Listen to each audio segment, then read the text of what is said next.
Okay, now that the housekeeping is out of the way, thank you for those of you who have just joined us.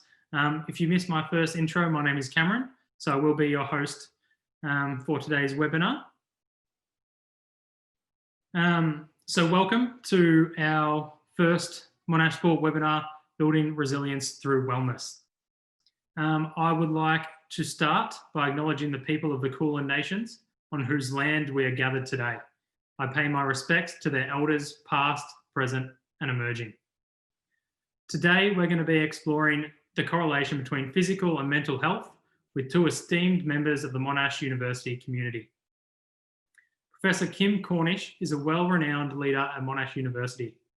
Kim is a developmental cognitive neuroscientist, the founding director of the Turner Institute for Brain and Mental Health, head of the School of Psychological Sciences, and in late 2019, she was honoured with the position as a Sir John Monash Distinguished Professor. Georgia Griffith is an elite athlete competing in the 800 and 1500 middle distance running events, and who had her sights on competing in the 2020 Olympics before lockdowns happened, which would have been her first Olympics. Georgia is also currently undertaking a Bachelor of Communication Design and a Business at Monash University. Kim and Georgia, welcome.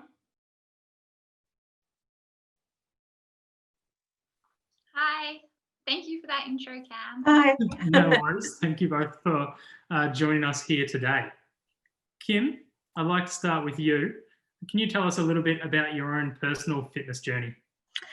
Yeah, well, I thought I'd start off by actually giving people my age to allow others in their 40s and early 50s to understand this journey. So I'm 53 years old, and my fitness journey started at Monash about 6.5 years ago after a health scare that rocked me, and a light bulb moment that all I was doing was sitting at my desk for hours and hours each day, barely moving, stressed out, snappy at work, and then rushing from one meeting to another to then rush home to my family. And I'm sure that there are many hundreds out there can really understand how that can get into a cycle. If I didn't begin to prioritize my fitness and get myself back to a healthier me that I had in my 20s and 30s, then I would become really ill. So what did I do? I started walking everywhere.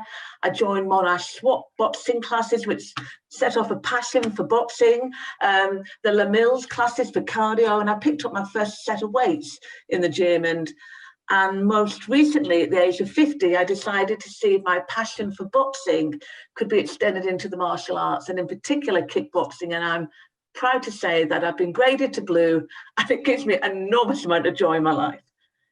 So as a woman, it's fantastic to feel that you are at your strongest in every single way, physically, mentally, emotionally. And what I would say to all the women out there in Monash and beyond is that you are never too old, too unfit, or too busy to start your own fitness journey. Just find something that gives you joy and go for it. Thanks, Kim. I love that. That's a really good message to share, that it's never really too late at all to get started, and especially in the martial arts. Yeah, that's fantastic. Amazingly, I've had no broken legs or bones in any shape or form. Even better. Georgia, I'm assuming with your background in elite sport that your fitness journey probably has always been there and started at a pretty young age. Yeah, so I always really liked sports throughout primary school and high school. I also did soccer and netball in primary and high school. It wasn't, and although I really liked athletics and cross country at school and maybe the zones and districts, it wasn't till year 9 that I got a coach and sort of progressed from there. So compared to some other people, relatively later, but still pretty early into training for athletics. And it probably wasn't until year 12 when I had my first sort of major breakthrough and I qualified for the World Juniors, which is an under 20 athletics event, and it was held in Oregon. And I qualified in the 800 meters. And I actually came 4th over there, which was a big surprise for me because the year before I wasn't even thinking I might even place top 10 at nationals. So that's when I sort of thought, oh, you know what, I think I really want to try and pursue this in seniors and see if I can make some bigger teams. The transition from juniors to seniors was a little tricky. So the World Juniors was in 2014, and it wasn't until 2017 when I made my first senior team, the World Championships in London, which I was really happy and excited about. And have been competing sort of at a high level since then. And probably one of the thing I'm probably most proud of was the Commonwealth Games, and I did the 800 and 1500 and managed to PB in all the events and even came 5th in the 1500. So that's probably my proudest sporting moment. And I really loved it, and all the opportunities and people you meet has been great. So that's interesting as well, that you sort of classified yourself as starting late as well, but just in terms of getting into the elite pathways. Because when I competed in high school against some of the other athletes, they'd been doing it since primary school, and I really felt like I was a long way behind. And making nationals or any teams was, I thought you had to be sort of born with it, but it was a big surprise to me how much training could make a difference. Fantastic. So now I've just got a general question for both of you, but I might just start back with you again, Kim. But how have you coped in this time with all the restrictions around COVID-19? Oh gosh, I mean, it was a shocker for all of us at the start, and then an even greater shock in July when we started our 100 days of hell. I think I've coped really well. It was tough at the beginning because you're, as any leader in whatever profession or sport you're in, I have a big team, and I have a team of people with a lot of uncertainty about their jobs, about particularly the early career researchers. How would this mean for their funding? Would it mean there would be less tenure positions? How is it all going to work out? And you're trying to be there for them as well as for yourself and your family. You work through it. So I think I've coped really well. I've had a few wobbles, but that was mainly me feeling sorry for myself, which I find incredibly unacceptable when that happened. And I just went for a coffee and it all went away in many ways. But all of that is pretty meaningless in the scale of what others have been through, Cam. But so I think that's a good way to put it. I mean, the wobbles, I think everyone at the bare minimum has seen wobbles, and it does feel unacceptable sometimes, but I think it's just normal. It's human, isn't it? Yeah, I think it is too. Georgia? Yeah, definitely agree. Definitely wobbles, some ups and downs. It was particularly difficult because I had spent a lot of time trying to make sure planning out this year and trying to qualify and give myself the best opportunity. And it really, all my plans for the year sort of got turned upside down. And I think I did struggle a little bit with motivation and having to reset goals. But it's been a challenge for everyone. And definitely now I think we're feeling a little closer to the other side. Definitely feel a bit better about how everything's going now. Yeah, me too. Yeah, it's good to hear. I mean, it's amazing how quickly we can adapt to a lot of different situations. Just on your training, Georgia, it obviously would look very different to how it did 6 months ago or 8 months ago.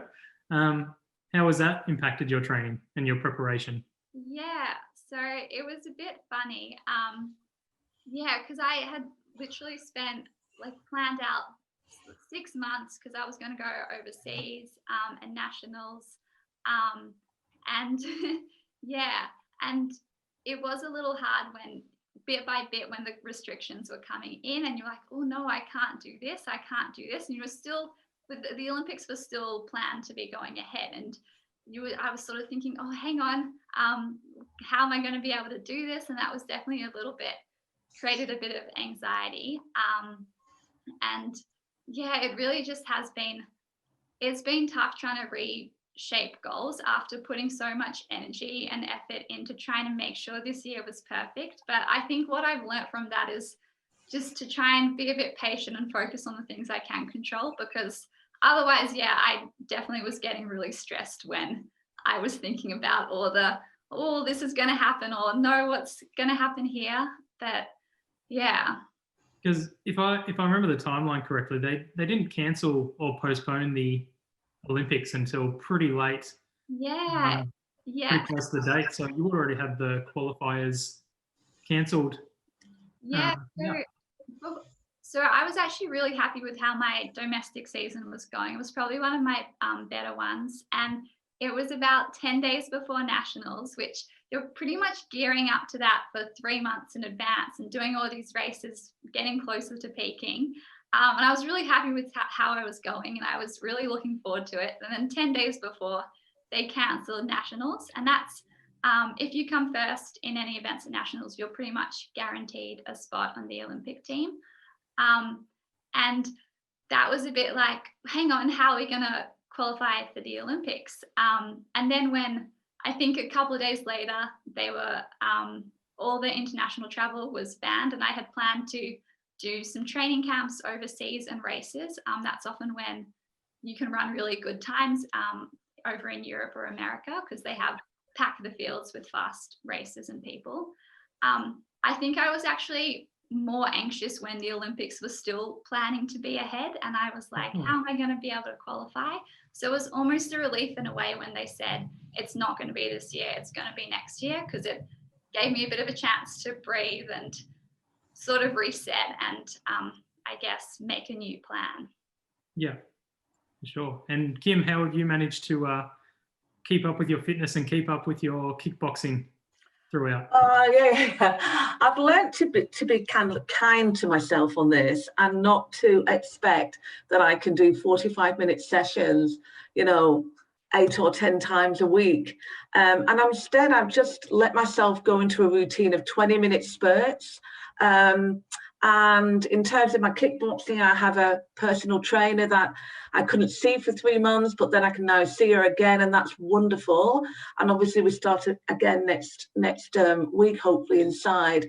But I've just found an incredible bliss in training outside. I've never trained outside before. I even train outside, Cam, on a Sunday, outside on the oval in your outside gym, and I've absolutely loved it, whether it's walking, strength training on my balcony in Oakley, or at training outside in the courtyard of my martial arts centre in trainers instead of in the dojo. Yeah, very nice.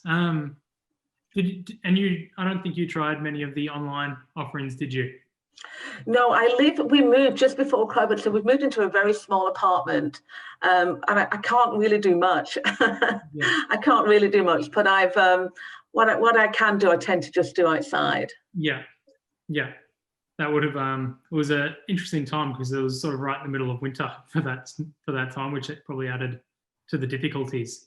Yes, yeah. But I've trained in everything, in the snow, in the dark, in the not snow here, in the rain and the wind and the dark. It's like what Georgia said. You just learn to adapt, and you just do what you can and be happy with that. Yeah, definitely. And Kim, I'll stick with you. One of the definitions that I found of resilience was it is the capacity to recover quickly from difficulties. What has been a challenging setback that you faced during this time, and would you mind sharing some of the ways that you actually dealt with it? Yeah, it has been really challenging. For me, physically not seeing my kids, who are young adults, but who live in, with their partners that are over 25 kilometers away. Not seeing them since July has been really tough, and not seeing my closest friends and my work colleagues that I love to be around. Monash has a great environment. It has great things to do and great people within it, and I'm not being able to connect with them when the pandemic happened, and so suddenly, it has made me appreciate and to never take for granted, what we thought were pretty meaningless everyday things in our lives, like a cup of coffee with a friend, or not meaningless, but an everyday life event, just chatting with somebody, smiling to somebody. Just all went, and for me, not having that connectedness was tough. But I just learned to just learned to deal with it and to realize I can't change it, but I can only do my bit. And then resilience just set in. And then when the numbers started to drop in the last 2 or 3 weeks, that resilience was replaced by hope for some sort of COVID normal on the horizon. And boom, here we are. Yep. Still not on campus, but with some well-earned freedoms. Yes, that's it. We're starting to get there, and we're definitely enjoying the bits that we do have back already. And Georgia, similar question. I know we've sort of already touched on that. Obviously, the Olympics being postponed was a major setback for yourself, and a major cause of uncertainty. And with it being sort of a 4-year roadmap to qualifying, can you sort of talk through your mindset a little bit on, you know, since it got postponed and how you dealt? I think what I really struggled with was motivation, because I had this massive goal that I was working towards, and then when it sort of got uprooted this year, I really struggled with that. And then I think because my fitness, I was really happy with it and I didn't want to lose it, I sort of worked myself into the ground after April, May, and ended up with an injury. And so having the injury and also not really anything to work towards, I definitely was really struggling. And also the lack of routine. I found that, it was a tricky spot. And I definitely probably wasn't my happiest then. But what I found really helpful to sort of get through it and, making sure I was still connecting with my friends, even though I might not be able to see them in person, doing things like a Zoom call session just to keep in touch. Because having people around you and letting people help and support you makes such a difference.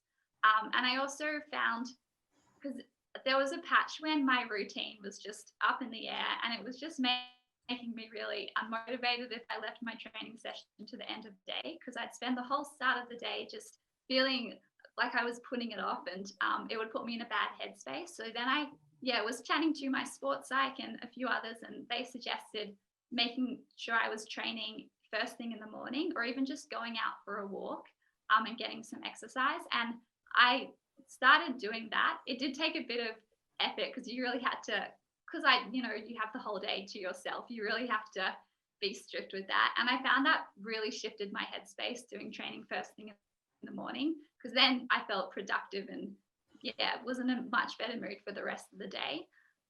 So motivation, routine, training first thing in the morning, and also re-changing my goals as well, and sort of having patience and taking a bit more of a day-by-day approach and not getting too caught up in what can't happen. Yeah, I mean, that spoke I can relate with that very much so. I think I was sort of in a similar boat. Obviously very different types of training, but the motivation, I'm usually a morning person as well, but at the start of lockdown, I stopped sort of doing it in the morning, and you do feel very different, and your routine's upended, and it's hard to get back into it and find a new routine. Yeah, especially when I'm sure, like everyone, you would go from having so many structured things throughout the day to pretty much just nothing. And all my classes for uni are asynchronous, so you're in charge of when they are. And so, from everything to sort of pretty much nothing, it was a big change. Yes. Yeah. That's a pretty good segue, actually, Georgia. So, as I mentioned at the top, you're outside of just your Olympic endeavours, you're also a student at Monash. How have you found the online learnings available? Yeah, in some ways, it's actually meant that I've been able to get through more uni with training, because it is a lot easier because I can do it in my own time. But then there's also the trickier side with you really have to be on top of it, because it's so easy to leave it to the end or have surprise sneak assignments come out of nowhere. And also what you don't get going onto campus is chatting to your classmates and friends because I often sometimes in my classes think, man, this is really hard. I must be the only one struggling with this. And it just puts me in, a bad headspace. But then if you're in class, you talk to other people and they'd be feeling the exact same way. And it would just reassure you and make you feel better. So I have missed that. So it has, when I've had group assignments and chatting to the people in my groups, I feel, oh, hang on, I'm actually probably on track. I don't need to get too stressed or worked up about this. I think that would sum up pretty much everyone's uni experience. Even if you get HDs across the board, I think you still, you're never sure until you get that grade. So you do like to talk to others and make sure you're all in the same boat. Mm-hmm. Yeah, for sure. And Kim, would you be able to share some of the details around what the research says around the links between exercise and mental health?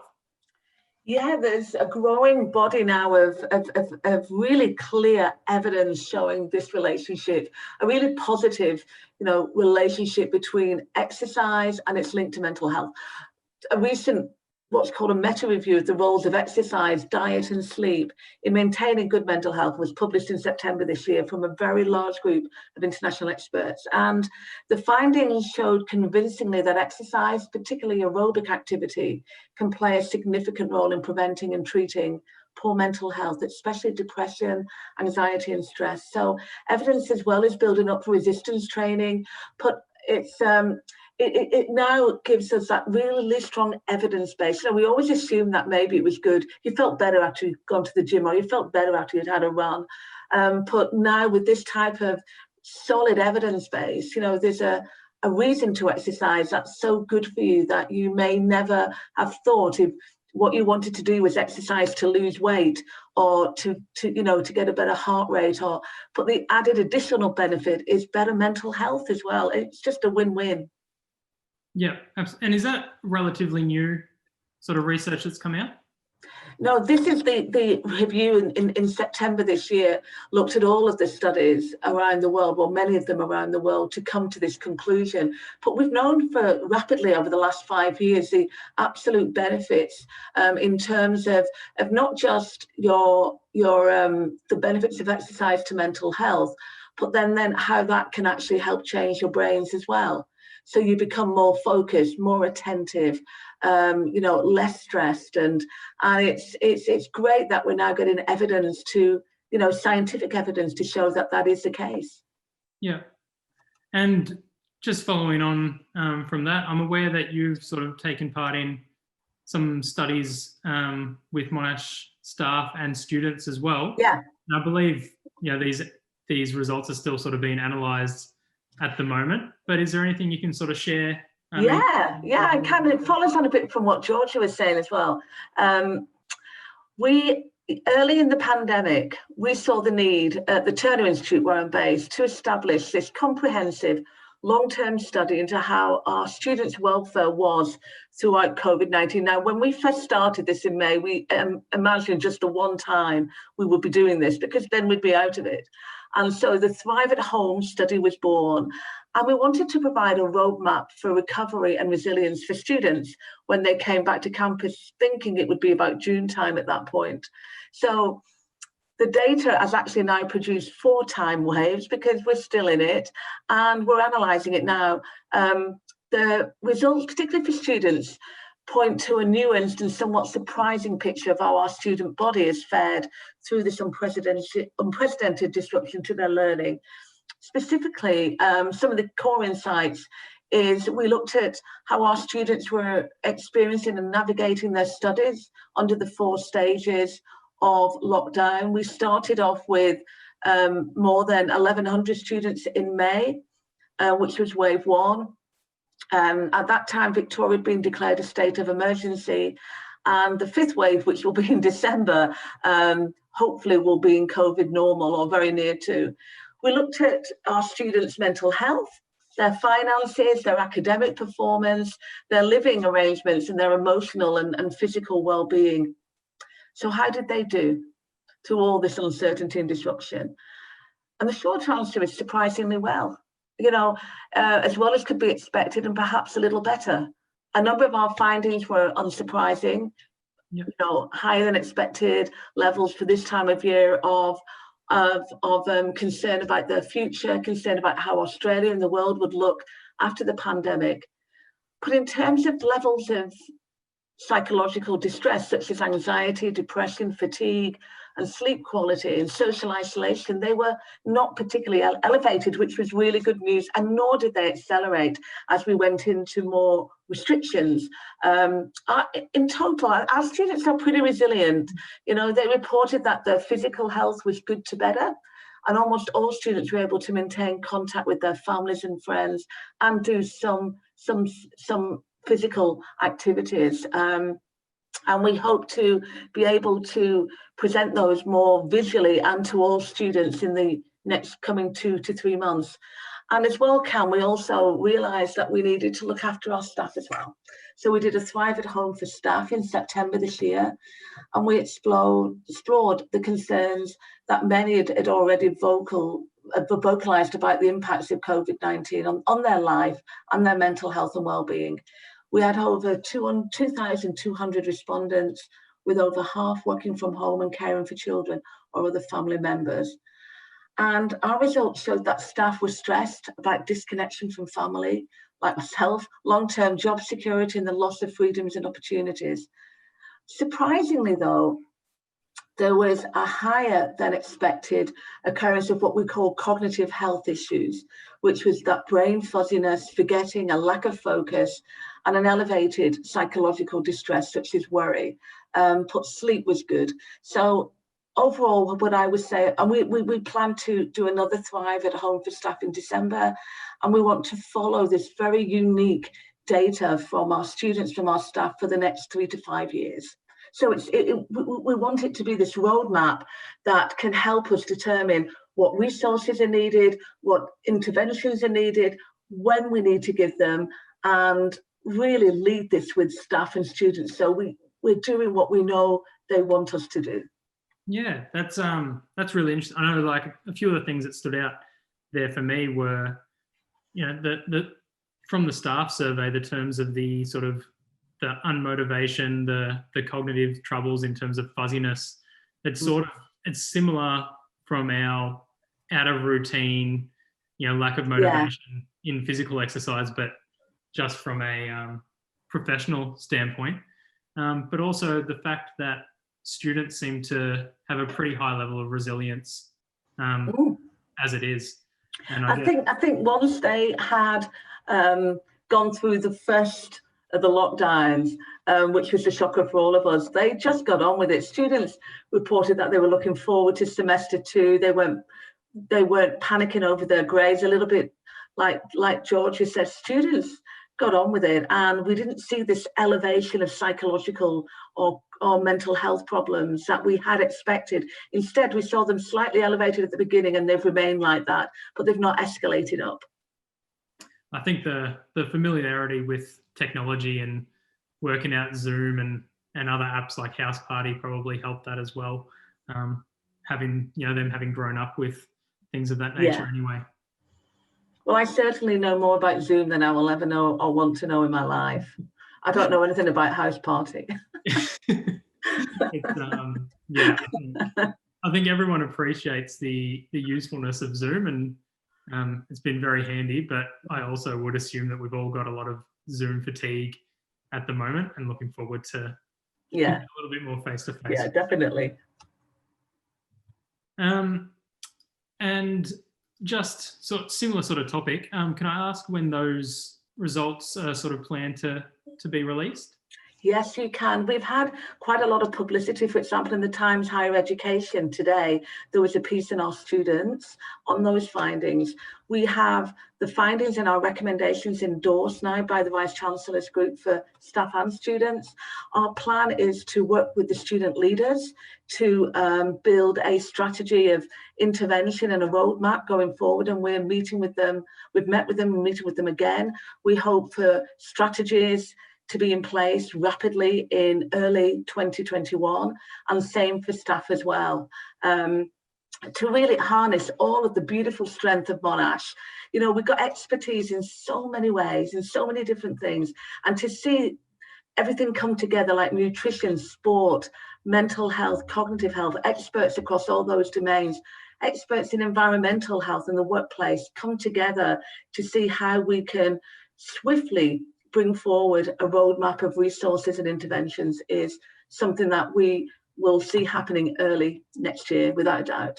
Fantastic. And what would be the best way for those that are interested in finding those results early next year? We're working with Fabienne Haron and his team up in the central comms and marketing team. We want to present them once we presented them to the university leadership, to present them either in some sort of written brochure format, or to even go around and do townhouse talks about the data. But we want to keep our staff, our students engaged, so we continue to collect this data that can be almost like a living strategy. Perfect. I'm not sure if you participated in the survey at all, Georgia, but did any of that seem surprising, or do you think it sort of mirrors your feelings and your friends' feelings at Monash? Yeah, I probably would have thought it might have been harder, just because COVID's been so big and it's such a weird year. So like that's probably a really good thing, and I guess pleasantly surprised and happy that all the students managed to cope okay. And I think probably similar how I felt it as well. Definitely at the start it was a bit like what's going to happen, how's this going to work, but then you sort of adjust and adapt, and I can definitely see so I've definitely found that interesting. Brilliant. Yeah. Kim, while we have you here, would you mind sharing with us a little bit about what the Turner Institute is and how that came to be? Yeah, so the Turner Institute came to be 2 years ago. We were the recipient, the School of Psychological Sciences, we were the recipient of Australia's largest philanthropic gift on mental health. And we seized this opportunity to become an institute that focused on cognition, so brain health as well as mental health, and to develop, in particular for us, digital technologies rapidly to scale that would really help promote and maintain mental health in all of our communities, whether it's Monash or whether it's our low socioeconomic communities, our Indigenous communities, our refugee communities. So we could rapidly deliver these new technologies and these new resources to really help communities develop stronger together. Brilliant. I'm just going to ask our audience just quickly. We are nearing the end of our structured question time. So just a reminder that if you do have any questions you'd like answered at the end, just pop it in the Q&A section now. But before we get to that, I'm going to ask both of you what 2020, the year, has taught you. And Georgia, we'll start with you, if you don't mind. Yeah, it's definitely taught me to be patient. Sort of just take it day by day and celebrate the small wins, for sure. And also how important mental health is and looking after that. I think, I've been doing a lot more mindfulness and meditation practice, as well as I've started a gratitude journal this year. I did that as well. It really helps, because I definitely noticed I start looking for, like, when good things happen, I'll take a moment and be like, oh, this is really nice, which maybe I might not have paid as much attention to before. So how important looking after your mental health is. One of the things with the gratitude journals I like as well is they'll often ask you to share your gratitude with someone else that you've actually grateful for, and it sort of just passes it along and can sort of boost two moods, I guess, with one action. Yeah. And Kim, what have you learned this year? Oh gosh, I would sum it up in what you guys have just said: gratitude. Just appreciating the smaller things in life, and to be happy, to not be happy when only you've got the big things around you, but to be happy with those small things, and happy that you're healthy and you're mentally okay, and whatever situation we're in, that we're in all of this together. And so I would sum it up as gratitude. Yeah, brilliant. Yeah, I think it can feel very divisive sometimes, but hopefully one of the good things that comes out is we all feel a little bit more united when we get a little bit back to normal. And Kim, what advice have you got for people during this time?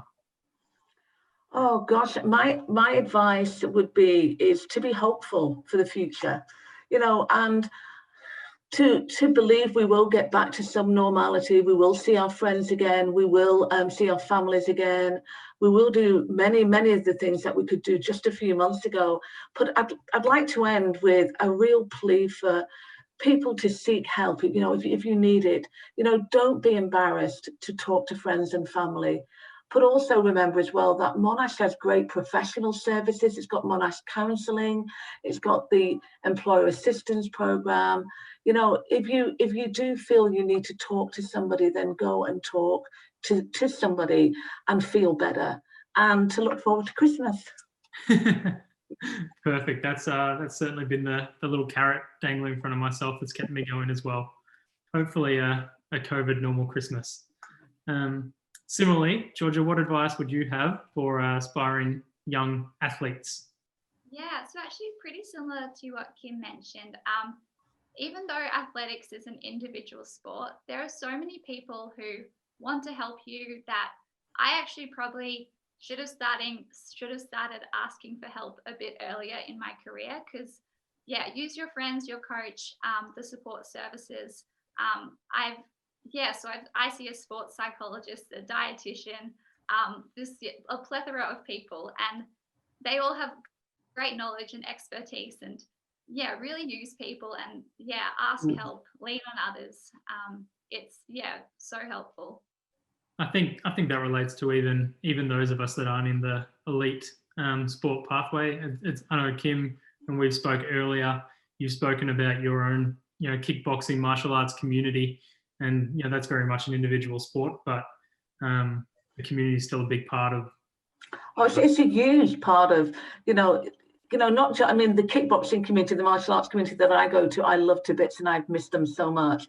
But you know what? I've also missed all my community at Monash Sport as well. A big part of my life is the gym there, and a big part is also the group training for me. And you make friends, and you kind of this has made you really appreciate how great your friends are, no matter who they are, what profession they come from. Just look after yourself and be with your friends and enjoy those friendships and communities.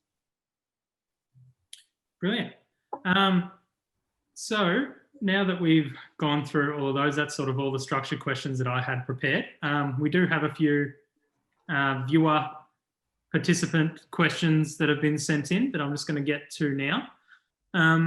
So Kim, you referred to some of the research linking mental health and exercise. Is this something people can access? And if so, where should they go to find this information?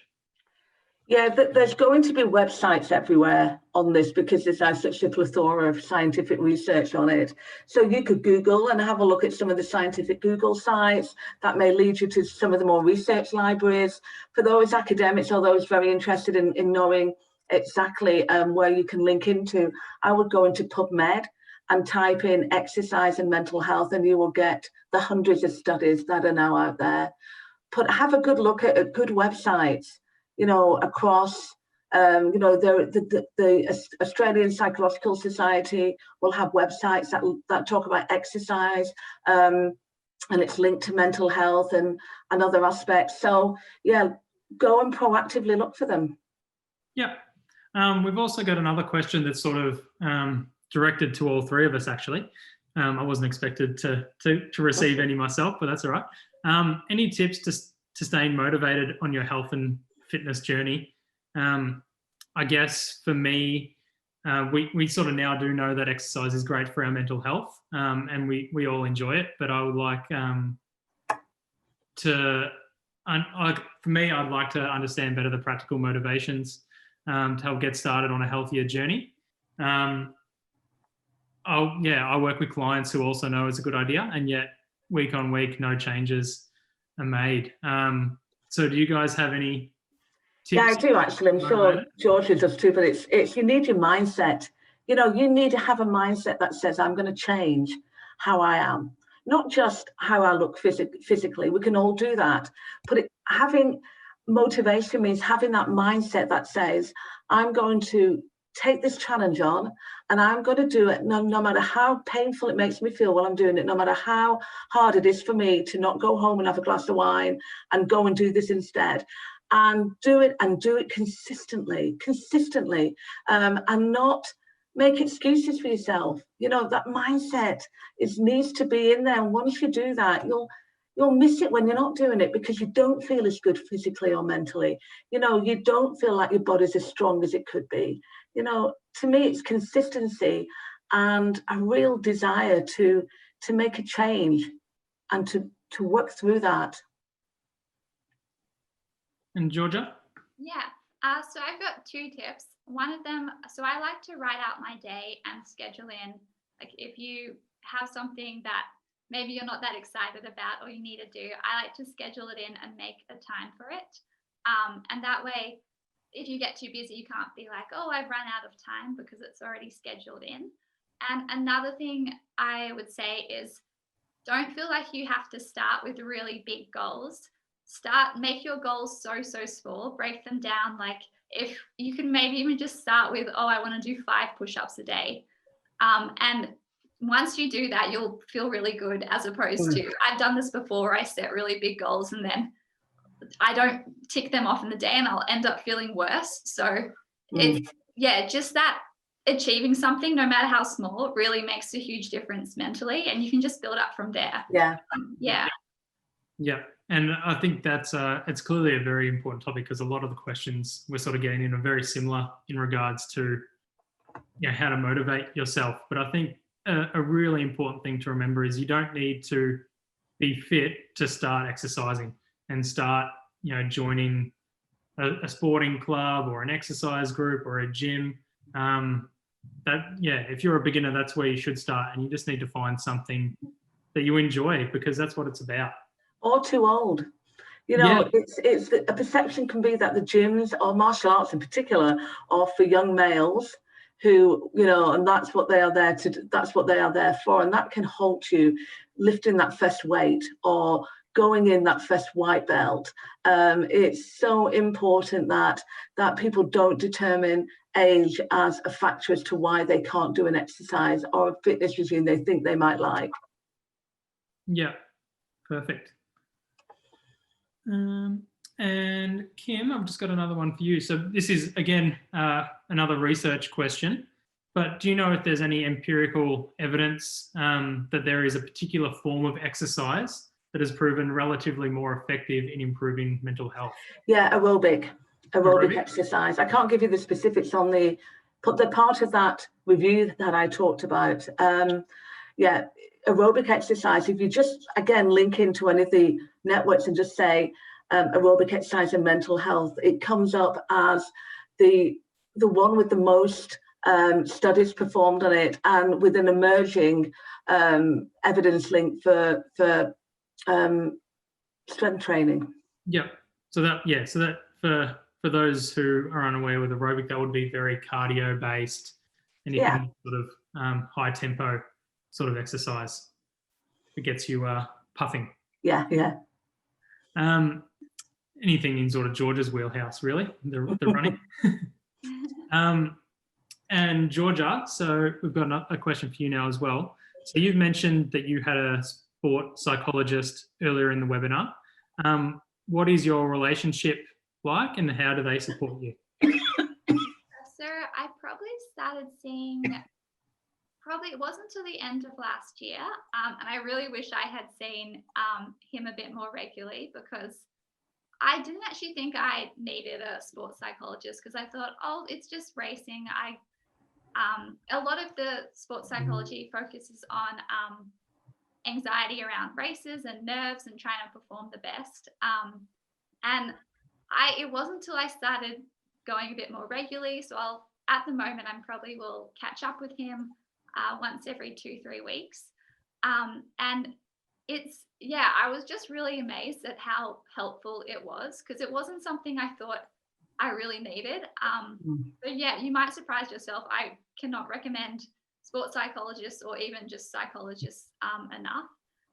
And I'd say a really big theme of the sessions is focusing on what I can control. So in races and training, having a plan. And so I get a lot of anxiety around, oh, what if about the competition, and oh, what if this happens, or someone passes me. And so it was all about focusing on what I could do. And yeah, that just really helped me, and something I'm still working with, and there's lots to improve on in that area, but yeah, cannot recommend it enough. So you said you started, you felt like you started a little bit late, like you wish you started earlier, but was it common? Like, do you know other athletes that were using them beforehand? Yeah, definitely. So it's not super common, because I'm lucky because so I'm with the Victorian Institute of Sport, and through there I'm able to access dietitians and a sports psychologist. So I knew a lot of other athletes, like my training partner, she had also seen him, the same sports psychologist. Mm-hmm. And yeah, I do wish I saw him earlier, because it was actually after the World Champs last year, which I had so much anxiety over my races and probably would have performed a lot better if I was more relaxed. And having speaking to him after, I was like, man, like I needed this 2 months ago. But I'm just really grateful that I've started now. Yeah, just because on the outside, that's sort of something that I've sort of noticed seems to be emerging. You hear a lot more about sports psychology in elite sporting teams and elite sporting organisations like the Victorian Institute of Sport, as you mentioned. But I think outside of sport, I think it's also a pretty important topic that performance in any aspect of our lives can be improved, because it is hindered when we're feeling stressed or anxious. Georgia, I've got another one for you. And this is I think this has just popped in due to your answer you just gave in regards to seeing your sports psychologist. But do you have any techniques for nerves or anxiety that you've learnt in recent times? Yeah, so what I find helps me is I like to do a lot of visualization if I have a race coming up, which I guess if you have another sport, you might be able to do similar things. And I'll also write down my race plan and then sort of go through it in my head. And another tip that's really helped me is using cue words. So if you're in a race and you start thinking about how tired and tight you are, your body's probably going to react and respond that way.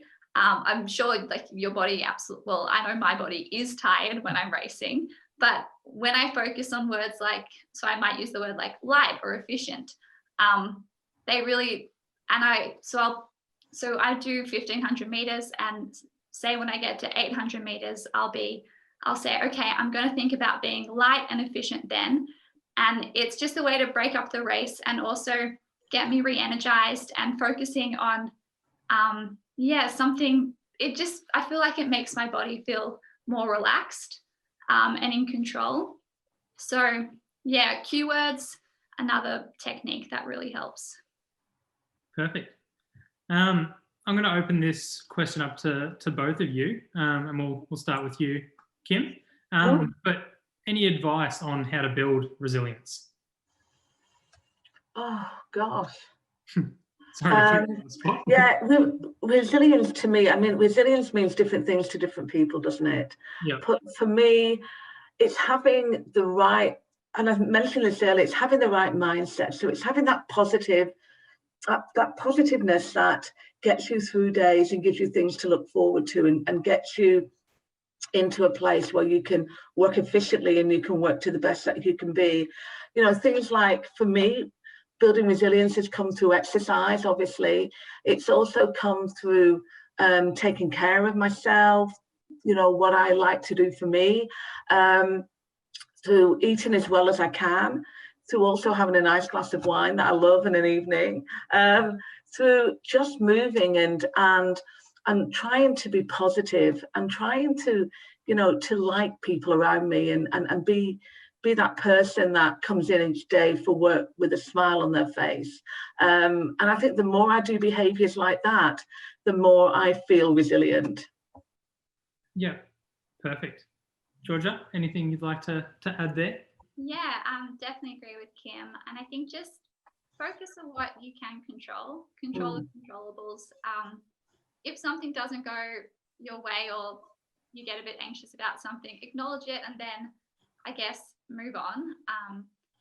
And of course it's easier said than done, but definitely, yeah, focus on what you can control and practice gratitude as well. That's a big one for feeling positive and your mental health. That's brilliant advice, Georgia, on, doing what you can control.